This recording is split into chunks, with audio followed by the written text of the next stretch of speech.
আমরা সবাই তো এটাই জানি যে একটা ফেসলেস ইউটিউব চ্যানেলের জন্য এডিটিংটা কতটা গুরুত্বপূর্ণ, বাট শুধুমাত্র যে এডিটিংটা গুরুত্বপূর্ণ তা কিন্তু নয়। এডিটিংটা যদি 50% গুরুত্বপূর্ণ হয়ে থাকে তাহলে কিন্তু ভয়েসটা 40 থেকে 45% পর্যন্ত গুরুত্বপূর্ণ হয়ে থাকে। একটা ভিডিওতে এডিটিং যতই ভালো হোক না কেন, সেখানে যদি একটা প্রফেশনাল ভয়েস ওভার না থাকে তাহলে কিন্তু সেই ভিডিওটা কখনোই কোনো অডিয়েন্স ধৈর্য ধরে দেখবে না। এর জন্য ভিডিওর এডিটিংটা যতই গুরুত্বপূর্ণ হোক না কেন, একটা ভয়েস কিন্তু তার থেকে কম যায় না। আর আমাদের ভিডিওতে অডিয়েন্সকে আটকে রাখতে হলে আমাদের ভিডিও এডিটিং এর সাথে সাথে আমাদের ভয়েস এডিটিংটাও কিন্তু প্রফেশনাল লেভেলে করতে হবে। তা না হলে কিন্তু আমাদের ভিডিওতে অডিয়েন্সকে আটকে রাখতে পারবো না। আর একজন অডিয়েন্স যদি 5 থেকে 7 সেকেন্ড আমাদের ভিডিওটা দেখে চলে যায় তাহলে কিন্তু ইউটিউবের কাছে একটা রং সিগন্যাল চলে যায়, যার কারণে ইউটিউব কিন্তু আমাদের ওই ভিডিওতে ইমপ্রেশন দেওয়া একেবারে কমিয়ে দেবে। আর ইমপ্রেশন দেওয়া কমে গেলে আমাদের ভিডিওটাও কিন্তু আর কোনো রকম কোনো ভিউজ আসবে না। এর জন্য এই ভিডিওতে আমি আপনাদের দেখিয়ে দিব যে এআই এর মাধ্যমে একটা প্রফেশনাল ভয়েস ওভার তৈরি করা। আর দেরি কিসে, চলুন আজকের ইম্পর্টেন্ট ভিডিওটা শুরু করা যাক। ওকে, তো প্রথমেই কিন্তু আমাদের যে কোনো একটা ব্রাউজার ওপেন করে নিতে হবে। নেওয়ার পরে এই যে সার্চ আইকন রয়েছে, যে কোনো ব্রাউজারে সার্চ আইকন আমরা চলে আসবো। আসার পর এখানে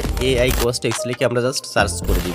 এরপর আমাদের সামনে প্রথমে যে ওয়েবসাইটটা চলে আসবে, এই ওয়েবসাইটটা আমরা ওপেন করে নিব। তার জন্য জাস্ট কিন্তু আমরা ওয়েবসাইটে একটা ক্লিক করে দিব। দেওয়ার পরে আমাদের সামনে কিন্তু এরকম একটা ইন্টারফেস চলে আসবে। দেন এখানে স্টার্ট ফর ফ্রিজ অপশনটি রয়েছে, এখানে ক্লিক করে আমরা কিন্তু আমাদের মোবাইলে থাকা যে কোনো একটা জিমেইল অ্যাকাউন্ট থেকে আমাদের এটা সাইন আপ করে নিব, মানে এখানে একটা অ্যাকাউন্ট ক্রিয়েট করে নিব। মোবাইলে থাকা সকল জিমেইলগুলো এখান থেকে শো করবে। শো করার পরে যে কোনো একটা জিমেইল এখানে জাস্ট কিন্তু আমরা যদি ক্লিক করি, ক্লিক করার সঙ্গে সঙ্গে কিন্তু আমাদের এখানে একটা অ্যাকাউন্ট ক্রিয়েট হয়ে যাবে। তারপর আরো কিছু কিছু স্টেপ থাকে যেগুলো আপনারা কমপ্লিট করে নেবেন, আমি কিন্তু সেগুলো দেখালাম না। তো ফার্স্ট আমাদের এইরকম একটা ইন্টারফেসে নিয়ে আসবে। আসার পরে একেবারে নিচের দিকে দেখতে পাচ্ছেন যে 50% একটা করা রয়েছে, এটা আমরা 30% এর আশপাশ করে নিব। এরপর আমরা একটু স্ক্রল করে উপর দিকে চলে আসবে। একেবারে উপরে আসার পরে এখানে দুইটা অপশন রয়েছে, যে কোনো একটা সিলেক্ট করা রয়েছে। আপনারা এখান থেকে সেটার উপর ক্লিক করবেন, তাহলে সিলেক্টটা উঠে যাবে। দেন এখানে আরো একটা অপশন দেওয়া রয়েছে সিলেক্ট ফাইল, এটাতে আপনারা একটা ক্লিক করে দিবেন। ক্লিক করার পরে সরাসরি কিন্তু আপনাদের গ্যালারিতে নিয়ে যাবে, অর্থাৎ আপনাদের ফাইল ম্যানেজারে নিয়ে যাবে। যার পরে আপনারা যে ভয়েসটা এনহান্স করতে চান সেই ভয়েসটা এখান থেকে সিলেক্ট করে দিবেন। লাইক দিস আপনারা দেখতে পাচ্ছেন যে আমাদের যে ভয়েসটা আমরা এনহান্স করব সেই ভয়েসটা কিন্তু এখানে আপলোড হচ্ছে, আর নিচের দিকে সেটা কিন্তু পার্সেন্টেজ উঠছে। এখানে কিন্তু 100% যখন কমপ্লিট হয়ে যাবে তখন কিন্তু এটা এখানে আপলোড হয়ে যাবে। আমার ভয়েসটা কিন্তু এখানে আপলোড হওয়া শেষ হয়ে গেছে, মানে এখন কিন্তু আমার এই ভয়েসটা এখানে এনহান্স হওয়া শুরু করবে। আপনারা দেখতেই পাচ্ছেন আমার ভয়েসটা কিন্তু এখন এনহান্স হওয়া শুরু হয়ে গেছে। ওকে, তো আমি আপনাদের আরো একটা বিষয় ক্লিয়ার করে দিব, সেটা হচ্ছে আপনাদের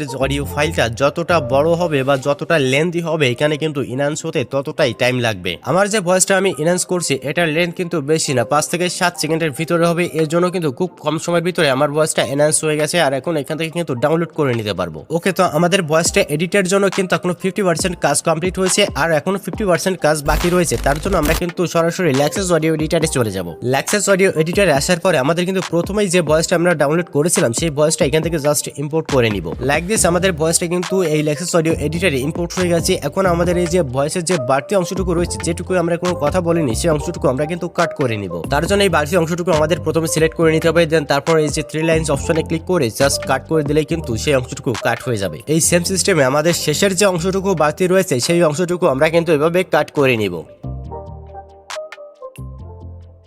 ওকে, আমাদের ভয়েসটা কিন্তু কাটা শেষ হয়ে গেছে। এখন আমাদের যে সিলেকশন টুলটা রয়েছে এটা একেবারে প্রথমে নিয়ে চলে আসবো, আর এই সিলেকশন টুলের উপর আমরা প্রেস করে রাখবো। প্রেস করে রাখার পরে এই যে সিলেক্ট অল যে অপশনটা রয়েছে এটাতে প্রেস করে দিব। এরপর আমরা থ্রি লাইনস অপশনে ক্লিক করে ইফেক্টে ক্লিক করবো। তারপরে এখানে স্ক্রল করে নিচের দিকে দেখতে পারবো যে ইকুয়ালাইজার এন্ড অ্যাম্পলিফায়ার যে অপশনটি রয়েছে তার ভিতরে চলে আসবো। ওকে, তো আমরা এই সেটিং এ ভয়েসটা একবার শুনে নিব। গাইজ, আজকের এই ভিডিওতে আমি তোমাদের দেখিয়ে দিব যে হাতে থাকা মোবাইল দিয়ে প্রফেশনাল ভাবে একটা ভয়েস এডিট প্লাস রেকর্ড কিভাবে করা যায়। তো অবশ্যই ধৈর্য ধরে ভিডিওটা শেষ পর্যন্ত দেখবে। দেখলেন তো যে এই সেটিং এ আমাদের ভয়েসটা কত সুন্দর একটা আউটপুট দিয়েছে। আপনারা চাইলে কিন্তু এই সেটিংটাও ব্যবহার করতে পারেন। লাইক দিস এরপর আমরা আবার থ্রি লাইনস অপশনে চলে এসে ইফেক্টে চলে আসবো, আর একেবারে নিচের দিকে কনভার্ট স্টোর যে অপশনটি রয়েছে এখানে এসে এই যে সেটিংটা সিলেক্ট করা রয়েছে এখানে দিয়ে জাস্ট আমরা কিন্তু অ্যাপ্লাই করে দিব। এরপর আমরা আবার থ্রি লাইনস অপশনে ক্লিক করব। ক্লিক করার পর ইফেক্টে চলে গিয়ে এখান থেকে জাস্ট আমরা কিন্তু নরমালাইজ করে নিব। নাও ফাইনালি কিন্তু আমার ভয়েস রেডি হয়ে গেছে।